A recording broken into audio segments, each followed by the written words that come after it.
தமிழ் வணக்கம். என் பேர் சண்முகவல்லி. எங்கள் சொந்த ஊர் தஞ்சாவூர் பெரிய கோயிலை பற்றி கதை சொல்லுவோமே.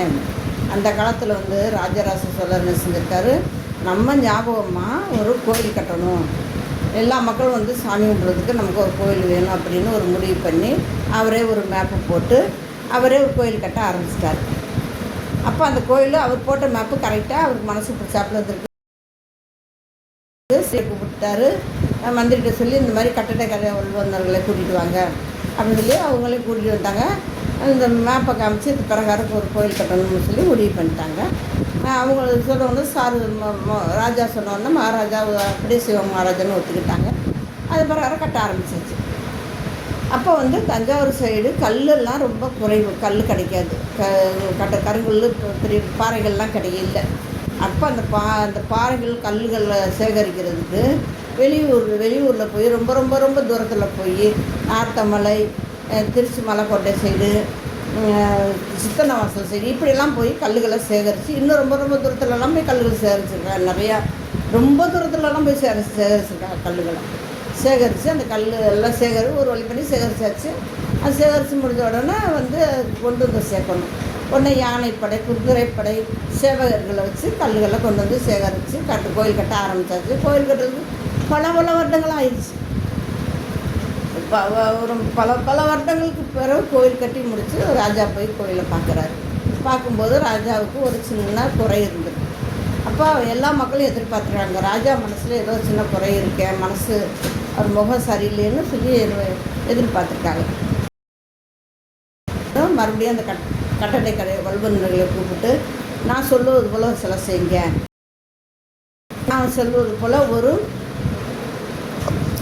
ஒரு காவலாளியை செய்யுங்க, அந்த காவலாளி கையில் ஒரு தடிக்கம்பு ஊன்றி நிற்பது போல் சிலையை செய்யுங்க, அந்த தடிக்கம்பை சுற்றி ஒரு பாம்பு சுற்றி வருவது போல் சிலையை செய்யுங்க, அந்த பாம்பு ஒரு யானை விழுங்குவது போல் அந்த சிலையை செய்யுங்க அப்படின்னு செய்ய சொல்லியிருக்காரு.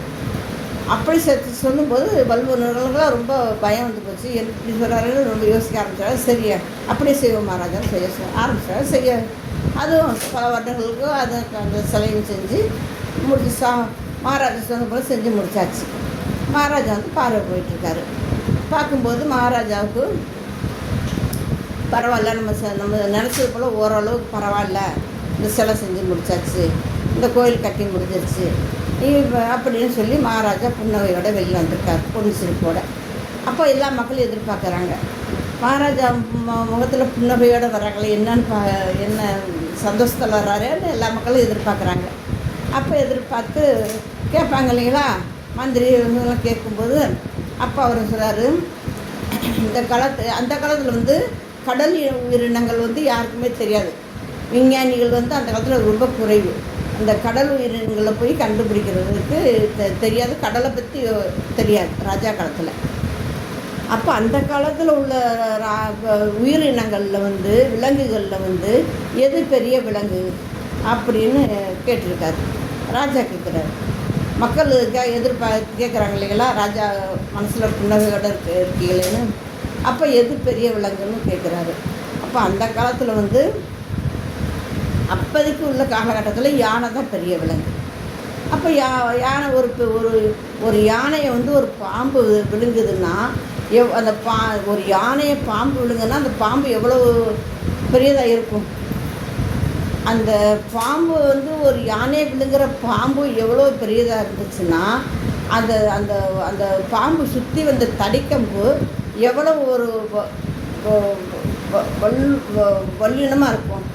அந்த தடிக்கம்பு, அந்த பாம்பு தடிக்கம்பு எவ்வளோ வலுவாக இருந்துச்சுன்னா அந்த தடிக்கம்பை ஊன்றி நிற்கிற காவல்காரன் எவ்வளோ வலுவுடையவனாக இருப்பார்.